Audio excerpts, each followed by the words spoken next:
بسم اللہ الرحمن الرحیم۔ روزہ فرض ہونے کے شرائط 7 ہیں اور یہ بہت ضروری باتیں ہیں، اسی لیے دھیان سے سنیے اور سمجھنے کی کوشش کریے۔ نمبر 1، مسلمان ہونا۔ اگر مسلمان نہیں ہے، غیر مسلم ہے، کافر ہے یا کوئی اور عیسائی ہے، مرتد ہے، تو اس کے لیے روزہ فرض نہیں ہے۔ روزہ صحیح ہونے کے لیے مسلمان ہونا ضروری ہے، اس کے بغیر آپ کا روزہ نہیں ہوگا۔ نمبر 2، بالغ ہو۔ اگر بالغ نہیں ہے، آپ نابالغ ہیں، تو آپ کے لیے روزہ رکھنا فرض نہیں ہے۔ لہٰذا اگر آپ بالغ ہو جاتے ہیں، مرد ہو یا عورت، تو اس کے لیے روزہ رکھنا فرض ہو جائے گا، ضروری ہو جائے گا۔ اگر روزہ چھوڑیں گے تو گناہ ملے گا۔ اس میں اور تفصیلات ہیں۔ اس میں ایک چیز اور سمجھ لیجئے کہ کیسے معلوم ہوگا کہ ہم بالغ ہوئے ہیں یا نہیں۔ اس کے لیے جواب یہ ہے کہ جب 15 سال آپ کو کمپلیٹ ہو جائے تو آپ ہر حال میں بالغ یا بالغہ شمار ہونے لگیں گے، چاہے احتلام ہوا ہو نہ ہوا ہو، سب الگ ہے۔ جب 15 سال سے پہلے عورت اگر ہے، اس کو ماہواری آ گئی تو سمجھا جائے گا اب وہ بالغہ ہو گئی۔ اسی طرح اگر عورت ہے، حمل ٹھہر گیا تو سمجھا جائے گا کہ بالغہ ہو گئی۔ اسی طرح اگر وہ مرد ہے تو احتلام ہو گیا تو سمجھا جائے گا کہ وہ اب بالغ ہو گیا۔ احتلام نہیں ہوا لیکن اگر بیوی ہے اس کی، تو اس سے مجامعت کی وجہ سے، صحبت کی وجہ سے بیوی کا حمل ٹھہر گیا تو اب سمجھا جائے گا کہ یہ مرد اب یہ بالغ ہو گیا۔ تو یہ جو علامتیں ہیں اگر پائی جائیں تو 15 سال سے پہلے بھی آپ بالغہ ہو سکتے ہیں، لیکن اگر یہ سب علامتیں نہ پائی جائیں، نہ احتلام نہ کچھ نہیں، لیکن اگر یہ علامتیں نہ پائی جائیں اور آپ کی عمر 15 سال کمپلیٹ ہو جائے تو ایسی صورت میں ہر حال میں آپ بالغہ ہو گئے، چاہے یہ علامت ظاہر نہ ہو۔ اسی لیے روزہ فرض ہونے کے لیے بالغ یا بالغہ کا ہونا ضروری ہے۔ اگر ایسا نہیں ہے تو آپ کے لیے روزہ فرض نہیں ہے۔ ہاں، اگر آپ بغیر بالغ ہوئے نابالغی کی حالت میں روزہ رکھنا چاہتے ہیں، رکھ سکتے ہیں، آپ کا روزہ ہو جائے گا۔ لیکن پہلا مسئلہ جو تھا مسلمان ہونا، اس کے لیے اگر غیر مسلم ہے تو روزہ رکھیں گے، روزہ ہی نہیں ہوگا۔ یہ دوسرے میں ذرا فرق ہے۔ نمبر 3، عاقل ہونا۔ اگر عقل مند کا یہ مطلب نہیں کہ دماغ اس کا بہت تیز ہو، ایسا نہیں ہے۔ عقل مند کا مطلب یہ ہے کہ وہ ہوش میں ہو، سمجھتا ہو کہ یہ صحیح ہے، یہ غلط ہے، یہ پاک ہے، یہ ناپاک ہے۔ یہ جیسے مثال کے طور پہ پیسہ رکھ دیا جائے، سمجھے گا کہ ہاں یہ پیسہ ہے۔ اگر اس کے سامنے سونا رکھ دیا جائے تو سمجھے گا کہ سونا ہے۔ اس کی جو عقل ہے وہ کام کر رہی ہو، اس کا یہی مطلب ہے عقل مند ہونا۔ لہٰذا اگر عاقل ہے، یعنی عقل مند آدمی ہے، عاقل ہے، تو اس کے لیے روزہ فرض ہے۔ اگر عاقل نہیں ہے، جیسے پاگل آدمی ہے، مجنون ہے، تو ایسی صورت میں روزہ فرض نہیں ہے۔ اس میں ذرا اور تفصیلات ہیں، سب چھوڑ رہا ہوں۔ اسی طرح اس میں ایک مسئلہ اور سمجھ لیجئے، بے ہوش ہونا۔ اگر آدمی ہوش میں نہیں ہے، وہ اس عاقل اور اس میں داخل نہیں ہوگا۔ اگر آدمی بے ہوش ہے تب بھی اس کے لیے روزہ فرض ہوگا۔ ہاں، ابھی بے ہوش ہے، روزہ نہیں رکھ پایا ہے، بعد میں قضا روزہ رکھے گا۔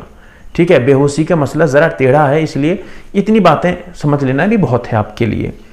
نمبر 4، روزے کا علم ہو، یعنی آپ ایسے علاقے میں رہتے ہوں کہ جن سے آپ کو معلوم ہو کہ روزہ ہمارے اوپر فرض ہے۔ اگر آپ کو اس کا علم ہی نہیں تھا کہ روزہ فرض ہے، لہٰذا آپ کے لیے روزہ فرض نہیں ہوا۔ اگر آپ کو روزے کے فرضیت کا علم ہے تو آپ کے لیے روزہ رکھنا فرض ہو جائے گا۔ نمبر 5، صحت مند ہو، تندرست آدمی ہو۔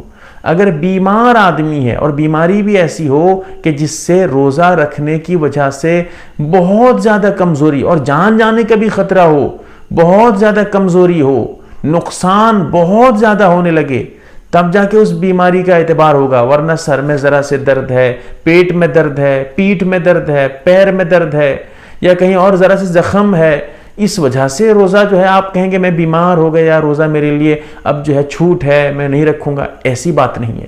بیماری بھی بیماری کی طرح ہونی چاہیے، لہٰذا روزے کے فرض ہونے کے لیے ضروری ہے کہ آپ صحت مند ہوں۔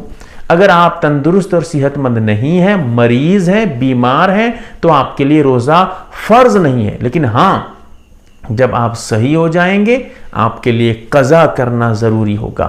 ایسا نہیں ہے کہ آپ کے لیے روزہ معاف ہو گیا، اس کو بھی سمجھنا تھا۔ اور نمبر 6، مقیم ہونا۔